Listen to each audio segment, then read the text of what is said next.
Les amis, je suis ravi de vous retrouver pour une nouvelle vidéo, j'espère que vous allez bien. Aujourd'hui on va parler de Dragon Ball Kakumei avec le chapitre 13 qui mettait en avant le combat entre Gohan face à Jiren. Un combat très déséquilibré. Gohan se fait littéralement exploser par Jiren qui ne sourcille même pas, il ne transpire même pas, alors que Gohan est en train de se donner à fond, mais ça ne suffit pas. Il n'arrive pas à inquiéter Jiren, ni même à le toucher. Mais c'est pas ça le plus important, et le contraste est très bien fait. C'est qu'on voit un Gohan se faire éclater par Jiren. Ça, c'est clairement le constat qu'on voit.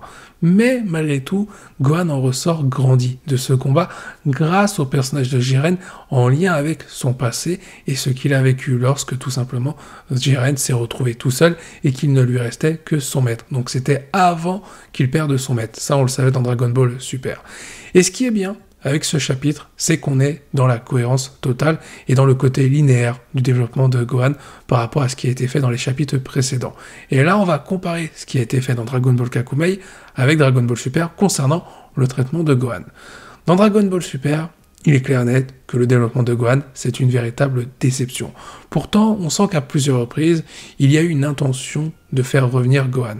Sauf que le problème, c'est que les événements de Dragon Ball Super se sont enchaînés et Gohan à chaque fois a été écarté. Donc c'était un petit peu les montagnes russes, le développement de Gohan. À un moment donné, on nous tease le retour de ce personnage avec un potentiel supérieur à Goku et Vegeta pour finalement rien en faire. Alors bien entendu, là je ne parle pas de tout ce qui a été fait dans le film Dragon Ball Super Super Hero où Gohan et Piccolo ont été mis en vedette. Et même, je trouve que dans le film, ou même pour la version manga puisque ça a été réadapté, je trouve que les problèmes concernant le développement de Gohan sont toujours là et il y a encore plus d'incohérence par rapport à son retour de puissance. Par contre, si on regarde Dragon Ball Kakumei, on nous montre un Gohan qui prend dans un premier temps conscience des responsabilités qu'il a désormais avec l'absence de Goku, et on voit un Gohan qui va continuer à évoluer dans ce sens-là, en prenant conscience des choses qu'il doit protéger et des responsabilités, une nouvelle fois, qu'il doit supporter. Et c'est ça qui est intéressant, c'est qu'on ne parle pas uniquement de puissance par rapport à Gohan. On le sait déjà depuis Dragon Ball Z, que le potentiel de Gohan est supérieur à son père et donc Vegeta. Si Gohan arrive à réaliser tout son potentiel et que ça se transforme en niveau de puissance, Gohan sera le guerrier le plus fort de l'univers 7. C'est indéniable, mais ça, on le sait. Mais ce qui est intéressant, et ce chapitre le montre très bien, c'est comment Gohan va parvenir à atteindre ce niveau-là, comment il va évoluer avec des limites de son potentiel qui sont différentes de son père, c'est lui-même qui le dit. Et ce qui est bien, à la fois dans ce chapitre et dans le chapitre précédent, c'est que Gohan, il ne veut pas attendre pour évoluer. Il décide de prendre les choses à sa manière pour tout simplement briser ses propres limites lui-même, sans attendre l'intervention du Kaioshin de l'univers de Jiren. Et de voir un Gohan aussi déterminé, aussi tout simplement sérieux sur les enjeux qu'il y a autour de ce conflit multiversel qui va arriver, ça fait vraiment plaisir. Oui, c'est vrai, Gohan se fait littéralement défoncer dans ce chapitre. Gohan ne brille pas en termes de combat, en termes de puissance face à Jiren. Jiren le martèle de coups. Gohan, il est en sang, il est à terre à plusieurs reprises, mais il se relève. On peut voir la détermination de Gohan qui continue de s'intensifier, et même lui le dit à un moment donné, il peut encore mieux faire face à Jiren. Il est capable de gagner face à celui-ci. À ce moment-là, ce qu'il faut comprendre, c'est que Jiren représente le point faible de Gohan. Alors, pas le personnage en soi, c'est-à-dire que pour Gohan, Jiren est un obstacle qu'il va devoir réussir à franchir. Mais pour réussir à franchir cet obstacle, le briser et réussir à battre, pourquoi pas Jiren, voire même le surpasser, Gohan doit comprendre pourquoi il est aussi déterminé, pourquoi il se relève, pourquoi il utilise sa puissance, et quels sont ses intérêts aujourd'hui de pouvoir exploiter son potentiel. Et c'est exactement là que le chapitre va prendre son sens en termes de développement. Le fait de mettre en corrélation l'histoire de Jiren par rapport aux objectifs que doit atteindre Gohan. Honnêtement, c'est vraiment bien trouvé. Le fait de nous raconter quelque chose via l'histoire de Jiren pour mettre en avant le personnage de Gohan. On rappelle dans ce chapitre, on apprend comment Jiren se bat et pour quelle motivation il se bat et qu'il cherche constamment à gagner face à ses adversaires. Il doit se référer à ses valeurs pour tout simplement protéger ses amis qui sont toujours en vie. On le sait, à l'heure actuelle, Jiren a tout perdu. Il n'a plus de famille, il n'a plus de maître, mais il lui reste quand même ses compagnons de l'univers 11. Il se bat désormais pour eux. Et Gohan, c'est exactement à cette logique-là qu'il va arriver dans le chapitre en combattant Jiren. Jiren va lui poser la question pourquoi il se relève tout le temps. Au début, Gohan va lui dire que tout simplement, il est capable de battre Jiren, qu'il est capable de faire beaucoup mieux. La réponse ne va pas satisfaire Jiren. Donc il va le marteler encore plus de coups et Jiren va vraiment l'éclater de bout en bout. Par la suite, Gohan va enfin se rappeler pourquoi il se bat et pourquoi il doit tout simplement gagner en puissance. Et on va avoir une très belle image nous rappelant que Gohan doit protéger sa famille. Donc ça, c'est le côté présent de ce qui reste à Gohan et qu'il doit protéger absolument par rapport au passé de ce qu'a perdu Gohan en termes de personnage. Et on a eu le droit à l'illustration également de C16.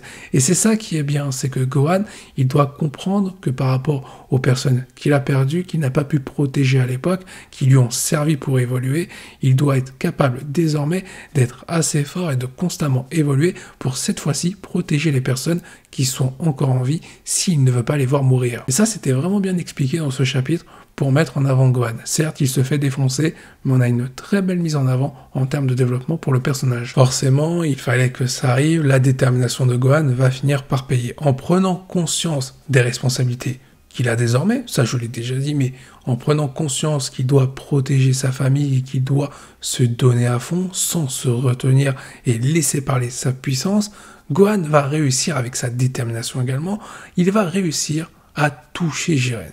Au moment où Jiren s'apprête à lui donner son attaque fétiche, The End, appelé comme ça dans le chapitre, mais en gros c'est le moment où Jiren passe à fond et s'apprête à éclater définitivement la tronche à Gohan, Gohan parvient à esquiver et donner un ultime élan pour attaquer Jiren, et à ce moment-là, Jiren n'arrive pas à esquiver totalement. Gohan parvient à lui faire une éraflure. Ça, pour conclure justement l'apprentissage de Gohan dans ce chapitre par rapport à la leçon que vient de lui donner Jiren, c'était tout simplement parfait. Au final, ce qu'a appris Gohan dans ce chapitre, à la fin, le résultat, c'est qu'il a pu avancer et toucher Jiren. Et j'ai bien aimé aussi quelque chose par rapport à Gohan sur les techniques qu'il a employées, c'est qu'on voit un personnage qui utilise ce qu'il a appris auparavant déjà, en plus de la leçon qu'il est en train d'apprendre aux côtés de Jiren. On voit Gohan utiliser des techniques qui nous sont familières, le Galactic Donut en référence à Gotenks, donc Goten et Trunks, donc plus une référence pour le côté fraternel vis-à-vis de Goten. On voit Gohan utiliser le Kamehameha, qui est donc une référence à son père, Goku, et on voit à un moment donné Gohan utiliser la technique de Piccolo, notamment avec les boules de ki qui se rassemblent autour de lui, certainement pour les envoyer vers Jiren, et ensuite que tout lui retombe sur la tronche. Je pense qu'il y avait une référence par rapport à ça, peut-être que je me trompe, mais néanmoins là on va retrouver un peu toute l'éducation de Gohan, de tout ce qu'il a vécu jusqu'à maintenant, jusqu'à cet âge-là. Et le fait d'avoir tout ça, plus la leçon de Jiren à l'égard de Gohan, tout simplement, ça rajoute quelque chose au développement de Gohan. On comprend mieux comment Gohan va faire évoluer sa puissance pour atteindre son potentiel qui nous a été teasé comme plus fort que Goku et Vegeta. De plus, la conclusion du combat entre Gohan et Jiren résume parfaitement ce qu'a appris Gohan, le résultat de ce qu'a appris Gohan plus tôt. C'est-à-dire qu'on a un Jiren qui, certes, a dominé son combat, qui a martelé Gohan, mais qui respecte Gohan à la fin, puisque Gohan a compris la leçon que voulait lui enseigner Jiren. À la toute fin, on a un Jiren qui dit bien joué à Gohan de l'avoir touché. Certes, il l'a touché, mais ce n'est pas ça le plus important pour Jiren, c'est que Gohan a enfin compris qu'il a quelque chose à protéger et qu'il va devoir développer tout cela, toute sa puissance pour protéger cela au mieux, sa famille, ses amis.